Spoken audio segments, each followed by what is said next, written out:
আসসালামু আলাইকুম ও রাহমাতুল্লাহ। সম্মানিত শিক্ষার্থী বন্ধুরা, আশা করছি আল্লাহর রহমতে আপনারা সকলে ভালো আছেন। আজকে আমরা ধারাবাহিক ক্লাসগুলো 8 নম্বর ক্লাস নিয়ে উপস্থাপন করার জন্য প্রস্তুতি গ্রহণ করেছি। আজকের ক্লাসে আমরা দুই একটা নিয়ে আলোচনা করব। ক্লাস যদি ভালো করে বুঝতে চান অবশ্যই শেষ অবধি পর্যন্ত না টেনে দেখবেন বলে আশা ব্যক্ত করছি। চলুন তো আমরা কথা না বাড়িয়ে আমরা আমাদের মূল ক্লাসে চলে যাই।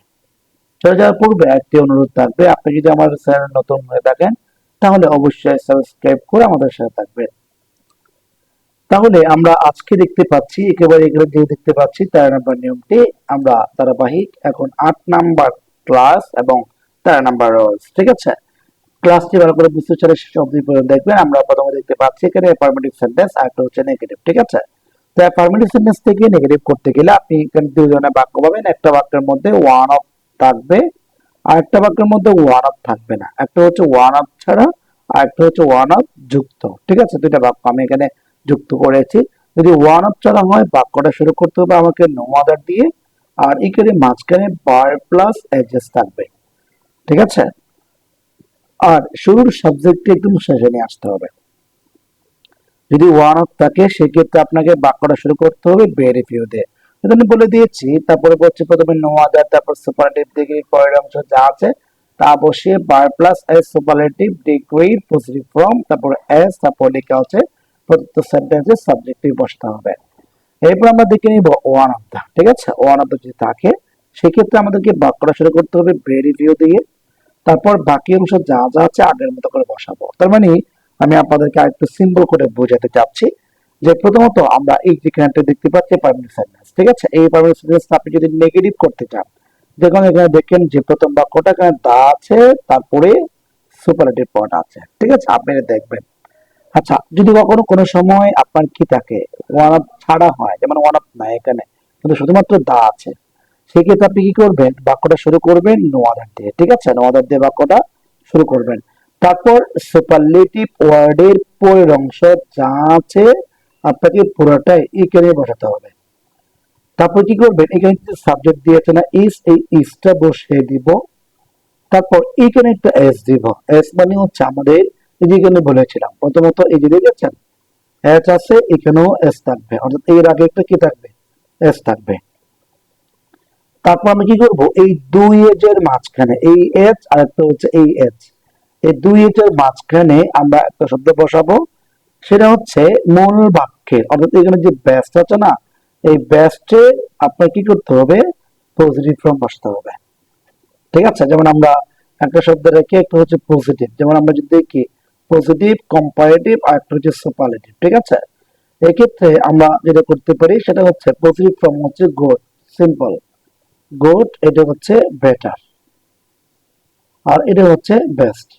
তাহলে কি হচ্ছে, একটা হচ্ছে ব্যাড আর একটা হচ্ছে বেটার আর একটা হচ্ছে বেস্ট, গুড। ঠিক আছে, তো আমরা কি করতে পারি বিশেষ করে যে এই বাক্যটা প্র্যাকটিস করার জন্য আমাকে আগে নিয়মগুলো বুঝতে হবে, তারপরে আমরা কি করতে পারবো, প্র্যাকটিস গুলো করতে পারবো। যেমন 2 নম্বর বাক্যটা আমরা দেখছি, 2 নম্বর বাক্য দেখতে পাচ্ছি যে অ্যাফার্মেটিভ, যেখানে বলেছে Nazrul is one of the.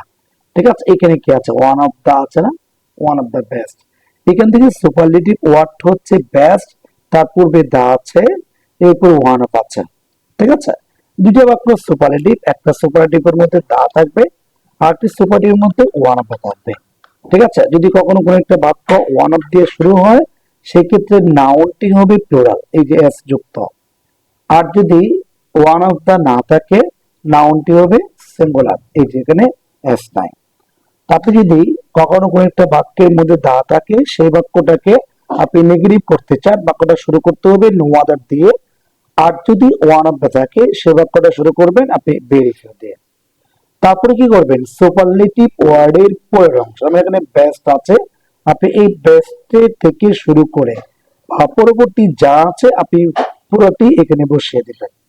ঠিক আছে, বয়েজ ইন দ্য ক্লাস 9, তাহলে যা আছে ও বসানো হলো। তারপরে কি করতে পারি আমরা, আমাকে এখানে সাবজেক্টের পর একটা ইস দিয়েছে, তারপর সিঙ্গুলার নজরুল, এই জন্য কিন্তু এখানে যদি বয়েজ প্লুরাল সেই জন্য আমরা এখানে একটা ভার্ব বসালাম, এই ভার্বটা হচ্ছে আর। ঠিক আছে, আমরা জানি কি প্রেজেন্ট টেন্সে তিনটা শব্দ আছে, একটা হচ্ছে এম, আর একটা হচ্ছে ইজ, আর একটা হচ্ছে আর। ঠিক আছে, এই তিনটা শব্দ প্রেজেন্ট টেন্স ইউজ হয়। তো এখানে প্রেজেন্ট টেন্সে নজরুল যেহেতু থার্ড পারসন সিঙ্গুলার, এই জন্য ইজ হলো। এখানে বয়স যেহেতু প্লুরাল, এই জন্য কি করতে হবে, আমাকে আর বসাতে হবে। বাকিটা আগের মতো যা যা আছে তা বসিয়ে দিলাম। এরপর আমরা 14 নম্বর নিয়মটা দেখে নেব। 14 নম্বর নিয়মে আমরা দেখতে পাচ্ছি যে এটাও গুরুত্বপূর্ণ, ডিগ্রি থেকে আসছে। একই কথা, যদি কখনো কোনো সময় আপনাকে অ্যাফার্মেটিভ, কখনো কোনো একটা ভেরি ফিউ বা নো আদার যুক্ত কখনো অ্যাফার্মেটিভ বাক্যকে নেগেটিভ করতে হয়, সেই ক্ষেত্রে আপনি কি করবেন, ওই যে আমি এখানে সেটা বলে দিয়েছে। তার মানে আপনাকে অ্যাফার্মেটিভ যদি কখনো ভেরি ফিউ দিয়ে শুরু হয়, সেক্ষেত্রে নেগেটিভ করার সময় প্রথমে সাবজেক্ট, তারপরে ভার্ব, তারপরে ওয়ান অফ দা, তারপরে এক্সিকিউটিভ, সুপারলেটিভ, বাক্যের অংশ যা আছে তা বসাতে হবে। আরেকটা হচ্ছে নো আদার। তো দুইটা বাক্য আমি এখানে যোগ করেছি। যেমন এই বাক্যটা ভেরি ফিউ দিয়ে শুরু হয়েছে, আমি প্রথমত শেষের যে সাবজেক্ট আছে এই শেষের সাবজেক্টটাকে প্রথমে নিয়ে আসলাম। এরপর এখানে যেটা ভার্ব আছে, এই ভার্বটা এখানে ইউজ করলাম। কেন, এখানে গার্লস ছিল প্লুরাল, এই জন্য আর হয়ে আছে। এখানে নিকটার প্রথম সিঙ্গুলার, এই জন্য ইজ বসাবো। তারপর এইখানে দুই এর মাঝখানে যেটা গোট ছিল, এই গোটটাকে আমরা কি করলাম, বের করে দিলাম। তারপরে কি করবো আমরা, তারপরে ভেরি ফিউ এবং এজেস, এই যেখান থেকে ভেরি ফিউ, এখানে এজেস, এখানে এজ, এগুলোর পরিবর্তে আমরা দেন মোস্ট আদার বা দেন ফিউ আদার, এই দুটো থেকে কোন একটা বসাবো। তারপরে বাকি অংশ যা যা আমরা পরিবর্তন করিনি সবগুলো এখানে বসিয়ে দেব।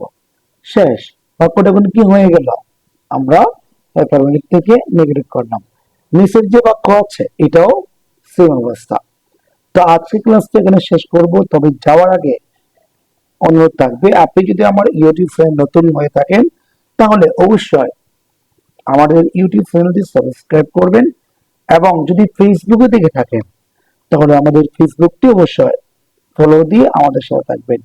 তো এই বলে আজকে ক্লাস আপনার থেকে বিদায় নিচ্ছি। সবাই ভালো থাকবেন, সুস্থ থাকবেন। আসসালামু আলাইকুম ওয়া রাহমাতুল্লাহ।